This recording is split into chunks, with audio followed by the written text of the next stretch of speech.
Now we're back in the rather overcrowded shed. As you can see, there's a bit of a wall of stuff, including the epidioscope that I still haven't got to showing. But this is my IBM Electric typewriter. And I've had this for a while. I was given this a bit of rather a while ago, and I sort of completely forgot about it. I was meaning to test it at some point, but I never got around to plugging it in. And it was because Dominic got one that I remembered about it. And for the most part, this one's in reasonable condition. There's unfortunately a bit of corrosion here. It must have been near something damp or something, because it was in a garage. But for the most part, it's in nice shape. Although the keys all feel sort of... Well, they don't do anything because it's not on, but some of them feel a bit sticky. They actually feel a little better now because I've just been playing around with some of the keys. This one's still sort of... You can see they're sort of bouncy and all that. Anyway, we'll get to testing it, and we'll see if it does anything at all. So I've changed the camera angle so the light's actually on it. But anyway, I don't really know how to use these. I've heard a little bit about them. I think Technology Connections has a video on them. And I think there was a blog written by a typewriter repair guy. I don't remember the name of the blog at the moment. I might link those in the description, that also wrote about this. But anyway, you've got margins here. Usually... you push in. For these margins you push in. Usually there's some sort of lever or lock for margins, but here they push in. You put the paper... We've got the... There's the... I've forgotten the call. I don't know if this has a name. The rollers. You've got the platen. Turns nicely. I do wonder how this moves the paper. Anyway, let's just get to plugging this thing in and seeing if anything happens. Actually, first I'll just give it a bit of a dust, because as you can see it's still quite dirty. I'll leave that closed because it was closed while it was in storage, which is good, because that probably kept any problems from getting any dirt and all that from going inside the machine. Actually, I haven't lifted it up yet. We may as well have a look inside first. Yep, another well-planned video this is. Anyway, that doesn't matter. The whole cover just lifts off like that, and you can see the decaying foam. There you can see. I'll just zoom in. But you can see it's got decaying foam, probably on the sides as well. Oh yeah, it's already crumbled off. Actually, the mechanism is quite interesting. I have to be careful because it's on a tripod. But you can see here is the film ribbon, or there's a cartridge that holds the ribbon, and this will be a carbon ribbon. This is a carbon ribbon, which you can tell because it only prints once with it. Older typewriters, or actually just most typewriters, you usually use a sort of silk, cotton, or synthetic ribbon, which is soaked in ink, and it goes past multiple well, not type slugs here, but it goes past well, let's just call it type slugs. It goes past those multiple times, whereas a carbon ribbon, you can only type once with it in each position. And I think what would happen with government facilities and all that, they'd actually have to securely destroy these ribbons, because you can go through it and read what was typed. Although it is a bit tricky because it's not just in a line, you have to read it all around. Anyway, it's got a correction tape as well. And you can see some of the mechanism. There's a little indicator here. So yeah, this moves. I was wondering how it moved, but yeah, of course, this moves along because there's nowhere for the platen to go. There's no carriage in the usual sense. Yep. Anyway, plug it in, and we'll see if anything happens. The cord, that looks safe. Oh well. Okay, turning it on. Nothing. Oh, yeah, no, it's on. It's on.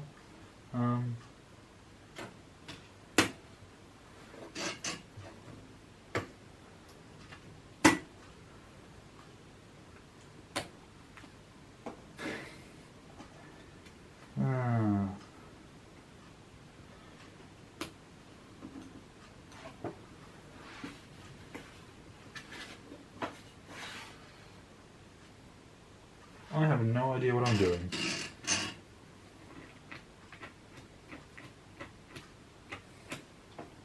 I would think that if it was working, something would happen when I press the space.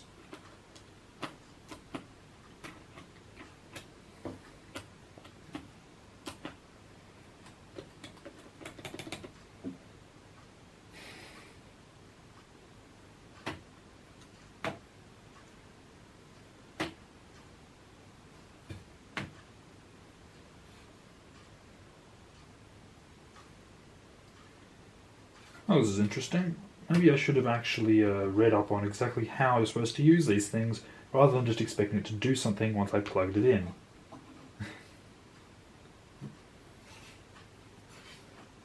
Oh well, I'll be back in a minute. Well, again, it'll be less than a second. But yeah, see if I can find out what exactly you're supposed to do.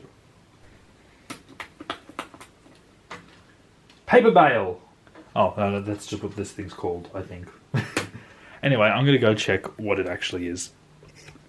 Oh, how to use it, not just what this thing is. That would be silly.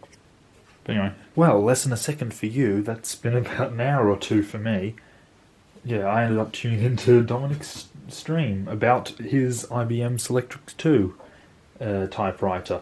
Now, this thing actually isn't a Selectric. It's just an electric typewriter, an IBM electric typewriter. It does not say anything about Selectric. And on the bottom it says it's a model 670X. So that's interesting. Anyway, I'm going to plug it in one more time and we'll see if anything happens whatsoever. It's plugged in, so just turn it on. Turn it on. Nothing's happening. We'll lift this up.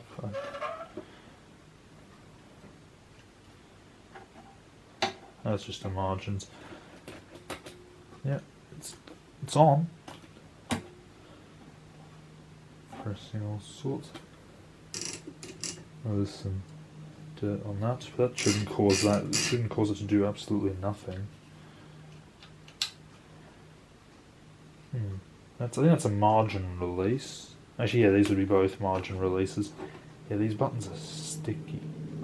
Although, yeah, nothing's energized. So, oh. Something happened. You heard that click, and now I can hear a hum. Oh, and there's light. Okay, I think I know what's going on then. Oh, and you can see that. Beautiful. Oh, let's see if I can. Well, that switch is stiff. I'm not going to change that, but I'm guessing there's a 10-point and a 12-point scale. They're probably for, depending on what size type. Yeah, what size. This is a 12-point typeface or font. Finally can use font correctly. Font is when it includes the point size and whether it's bold or italic or anything, whereas typeface is just that whole family. And we're not doing type here, we're not doing Viscom, so who cares? Anyway. Okay. Spacebar is still doing nothing.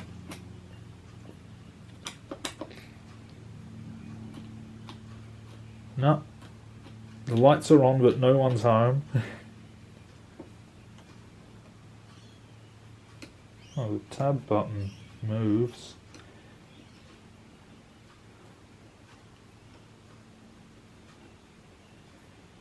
I do wonder why it just came on. I wonder if there's some switch that was sticking. Okay, that works.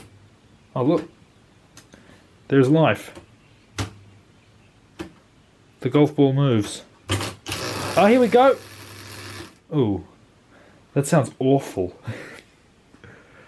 But that was interesting. It just sprung back into life. I suppose it's gummed up from sitting around for so long.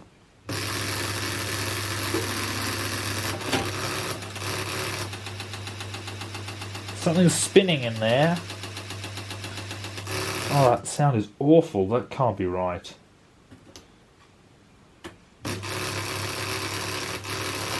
So one of these controls is stuck down.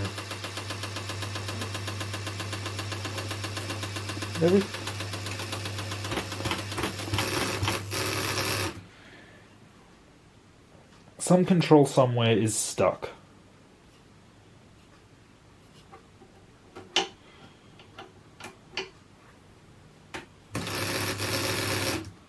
Interesting, this doesn't go all the way. Just most of the way.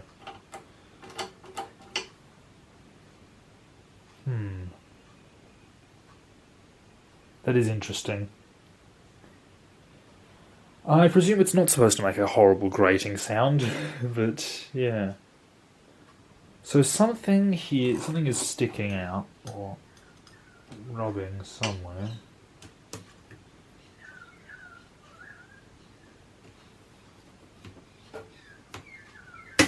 That's margin release, that is something or other.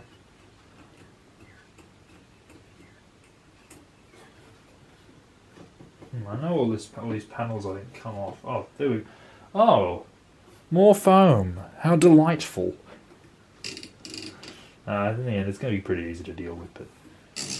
Yep, that's just like any typewriter. You can push that in and it moves smoothly. Pull it out, it ratchets.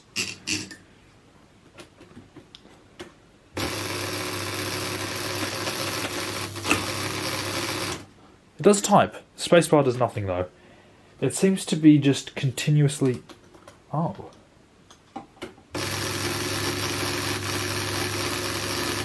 No, even the enter key doesn't fix it anymore. Yeah. No, something is definitely wrong. That is just... That can't be right.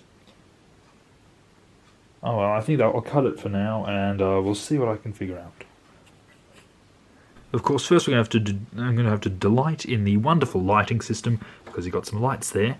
And then, as you can see, we've got light pipes. Yeah, they're just bits of plastic, or... Oh! I don't know. Oh yeah, now I've just made them worse by putting my fingerprints all over it. But yeah, light pipes. They make light go down a piece of plastic or glass. Anyway, it's not that impressive, I suppose, in the end, so... I'll just pay attention and try and actually sort out the problem, instead of... this.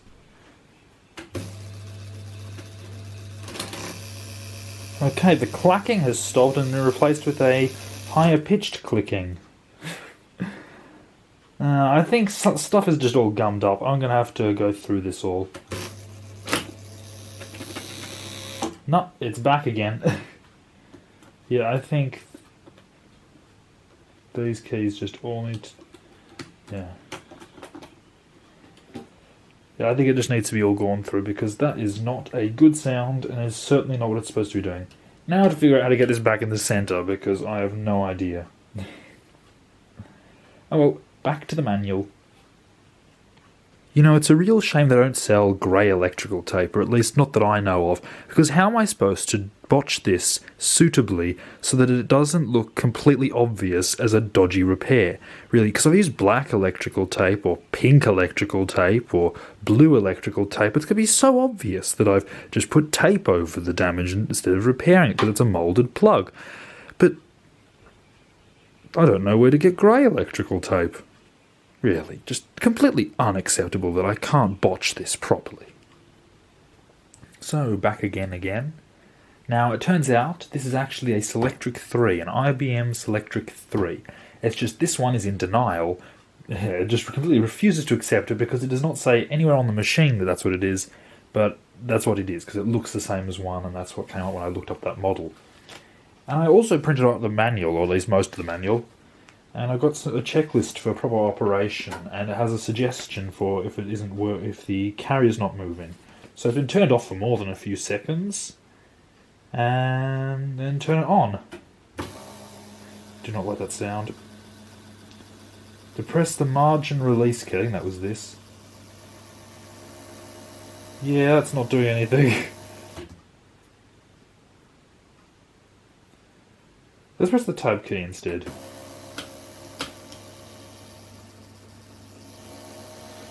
Yeah, that's not working at all.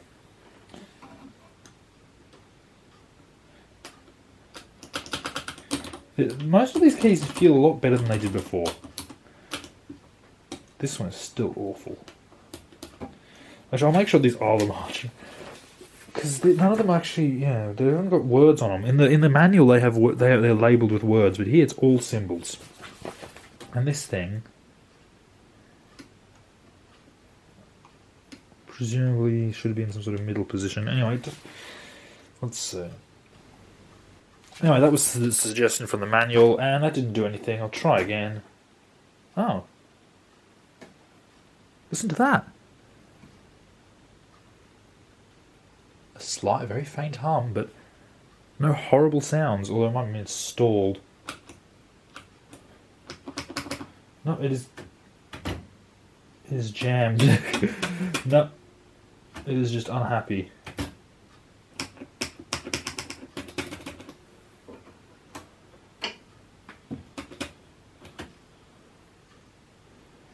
Alright. Oh, and another thing, in the manual I found out what this is. It's apparently an acoustical hood, aka it's to reduce noise a bit more. And this actually does move independently, and it's stiff, and it stays in the position so you don't have glare on the plastic, so you can actually read what you're typing. So that's what that is, and then it moves out of the way when you need to work on stuff. So that's what it is, it's just an optional accessory. Unfortunately, I think it seems to have come with an extra thing that told you how much paper you had left. It would stick out the back, but that's missing. Anyway, it clearly has a problem. I'll just leave that flap down. Apparently there's some cover plates here. And then there's... Well, yeah, I found a comment on another video from a guy who used to repair them. And he says that there's plastic cover plates that you remove and you can get to the clutch. Which may just need, I think, was it cleaning or greasing or something? And it was under the carriage, so that's these two plates, which adjust here. So I might get to pulling those off. First, of course, I'll unplug the unit.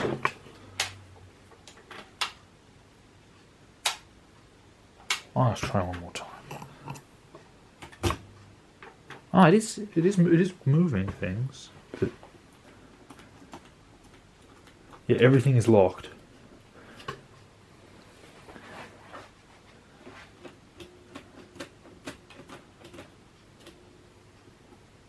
And nothing's spinning, yeah. Something's jammed.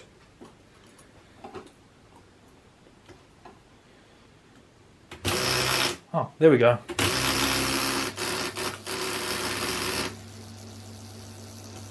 Oh.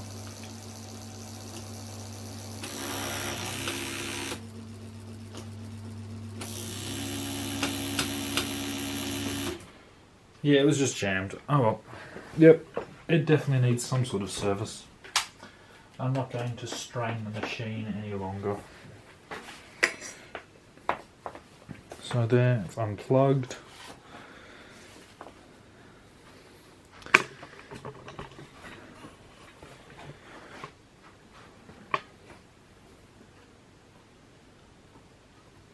Now I have no idea how these plates come off. And this thing still needs more of a clean. Oh, the paint is just flaking off now. Yeah, I'm going to have to somehow find some paint that matches this to touch up the areas that have been wrecked, or just live with it.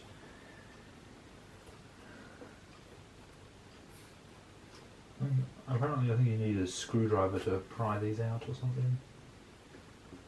Or maybe I don't. There we go.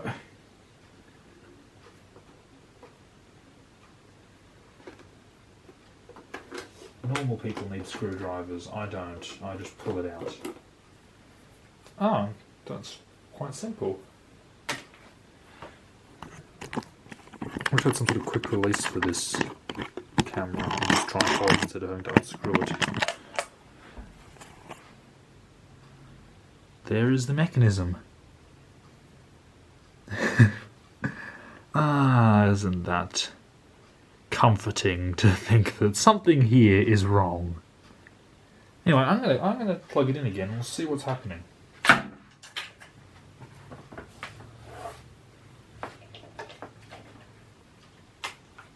Okay, and then we'll turn it on.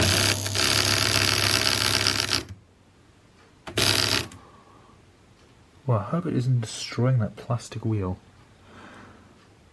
No, it sounds like something's rattling because something hasn't properly retracted.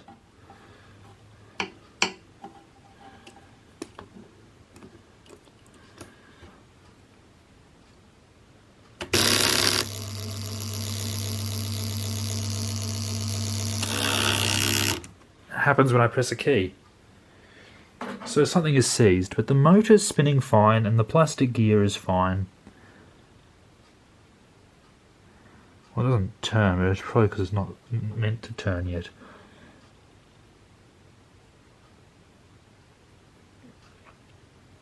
I think that'll be part of the mechanism that turns when depending on what key you press. So the motor is fine. Something is making that noise. It's working on the...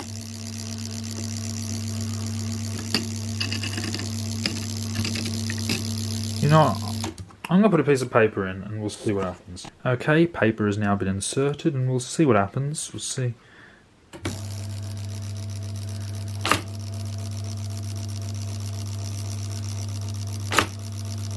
So we're not getting any advance. And that happens when I press space. So it's space. There we go. That took me way too long to figure out that space is the problem. Space is getting stuck.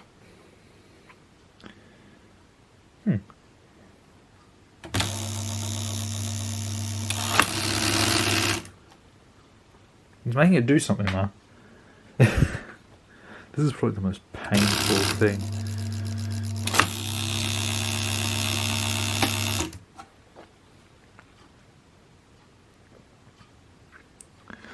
I still don't know where that sound's coming from exactly. It's somewhere here.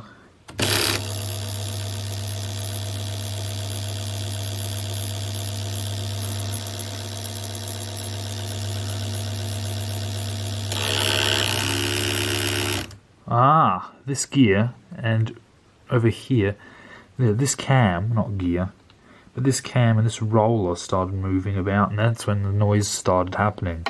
So it's something connected to this left cam.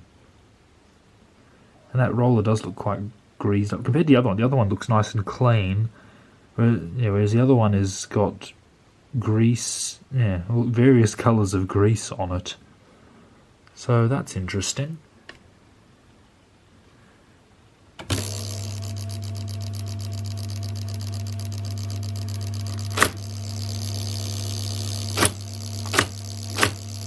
Yeah, there's no advance.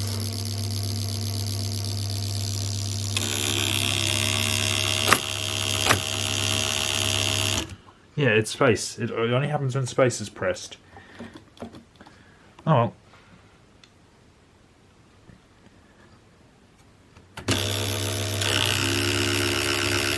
Yeah, it's getting stuck. So the mechanism is getting stuck when I press the spacebar. Let's see if we can watch it again. Yeah, it reaches that point and then something... Oh.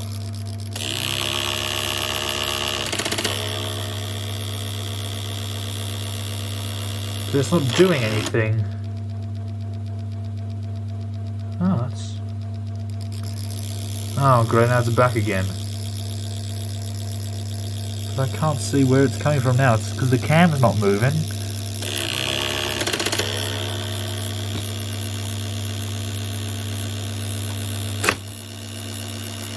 The golf ball is stuck, so... But this mechanism is not doing anything here. And it looks like it should be.